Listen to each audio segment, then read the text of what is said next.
W nocy z 29 na 30 grudnia 1944 roku przez Oudémassię na 2 łodziach przeprawił się polski patrol. Noc była zimna i mglista, a od rzeki wiał przenikliwy wiatr. Tuż za przeprawą patrol rozdzielił się. Część pozostała na południowym brzegu, aby zapewnić wsparcie. Reszta w ciszy ruszyła w stronę wału. Gdy do niego doszli, ostrożnie wychylili się, nie zauważyli żadnego ruchu i wydawałoby się, że zakończy się to zwykłym, spokojnym patrolem. Jednak po chwili odezwały się niemieckie karabiny maszynowe. Strzelcy padli na ziemię i odpowiedzieli furią ognia. Przewaga niemiecka jednak była znaczna i z 3 rannymi patrol musiał się wycofać. Natychmiast zameldowano generałowi Maczkowi o sytuacji, który stwierdził, że to nic dobrego nie wróży i trzeba koniecznie Niemców stamtąd wyrzucić. Rano zaobserwowano również nowe jednostki niemieckie, które przeprawiały się z północnego brzegu, wzmacniając przyczółek.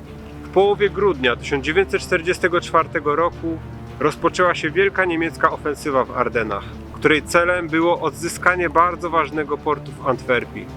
Tymczasem w Holandii, na północnym brzegu rzeki Moza, Niemcy gromadzili duże siły, aby przeprowadzić operację wspierającą i zaatakować w stronę Antwerpii również od północy.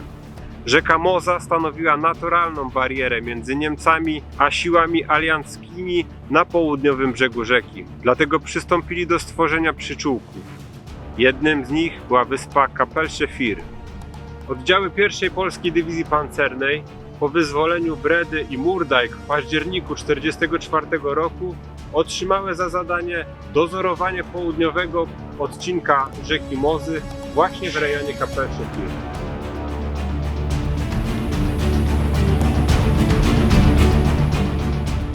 Kapellsche Vier to mała wysepka niedaleko miasta Waalwijk. Od północy płynie rzeka Bergschmaß, Moza, a od południa Oudémassię, Stara Moza. Ma około 7 km długości, a w najszerszym miejscu 900 metrów szerokości.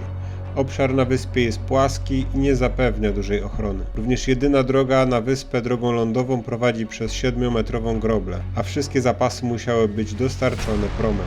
Broniące się oddziały niemieckie pochodziły głównie z młodych i fanatycznych Fallschirmjäger z 6. Dywizji Strzelców Spadochronowych, nazywanymi Zielonymi Diabłami generała Kurta Studenta. Posiadali kilka plutonów ciężkich karabinów maszynowych oraz wsparcie artylerii z północnego brzegu Mozy.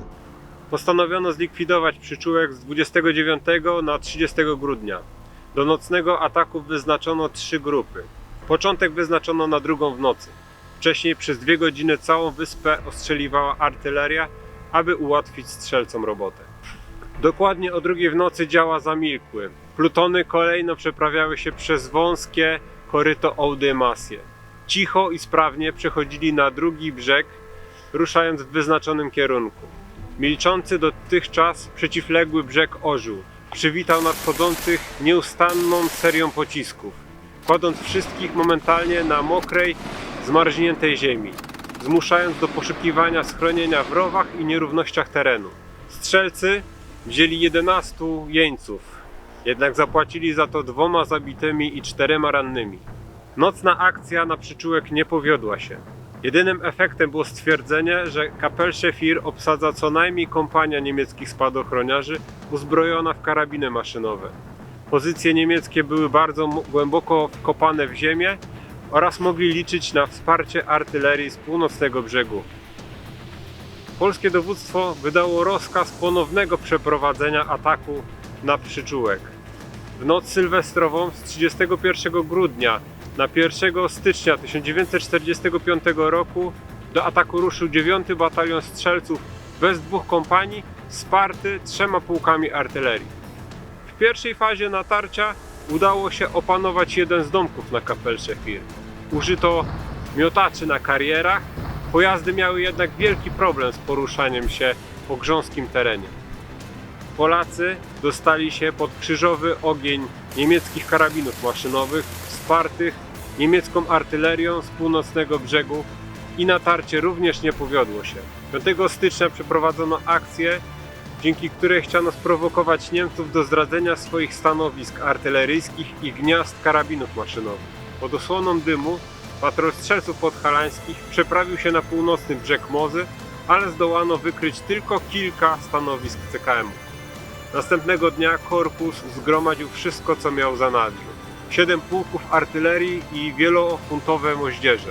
Kolejny raz na niemiecki przyczółek ruszył 9 batalion strzelców. Atak załamał się o świcie po huraganowym ogniu niemieckiej artylerii i moździerzy. Drugie natarcie o godzinie 18 również się nie powiodło. 8 stycznia generał Maczek nakazał przerwać dalsze działania.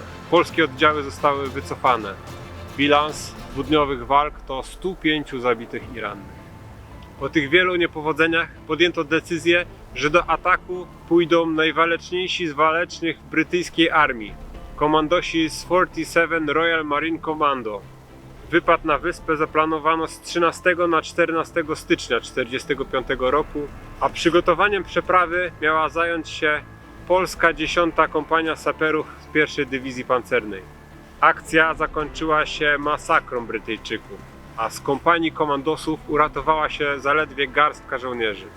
16 stycznia 1945 roku alianckie dowództwo rzuciło na Kapellsche Fir 2 dywizjony Spitfire'ów, ale również lotnictwo nie dało rady złamać niemieckiej obrony.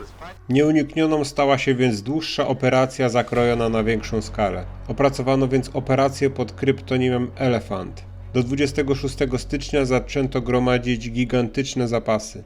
Tym razem mieli zaatakować kanadyjscy piechurzy z 4 Dywizji Pancernej. Natarcie rozpoczęło się o 7:20 26 stycznia.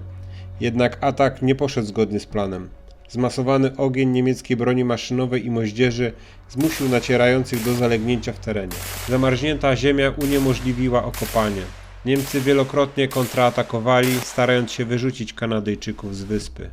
W celu wsparcia kanadyjskiej piechoty zdołano przerzucić przez rzekę kilka czołgów, ale w tym czasie nastąpiło pogorszenie pogody, teren stał się grząski i czołgi zapadły się w błoto, stając się bezużytecznymi.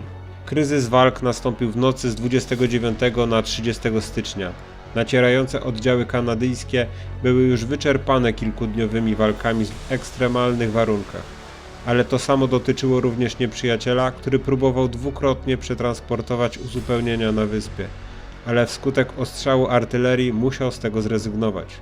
31 stycznia przy wsparciu artylerii Niemcy rozpoczęli ewakuację wyspy. Operacja Elefant zakończyła się. Straty Kanadyjczyków w ciągu 6 dni walk to 183 zabitych i rannych, straty niemieckie 209 zabitych i rannych. W czasie walk nad Mozą pierwsza polska dywizja pancerna poniosła bardzo duże straty. Zginęło 180 żołnierzy, 441 zostało rannych, a 30 zaginęło. Do dzisiaj nie odnaleziono 5 polskich żołnierzy, którzy walczyli na Kapellsche Fir. Ta płacząca wierzba, znajdująca się za mną, jest świadkiem tych wydarzeń. Rośnie dokładnie w miejscu, gdzie swoje pozycje mieli niemieccy spadochroniarze. Poniżej znajdują się tablice upamiętniające te zdarzenia, a co roku w tym miejscu w rocznicę zakończenia walk odbywają się skromne uroczystości, które organizują Polacy i Holendrzy.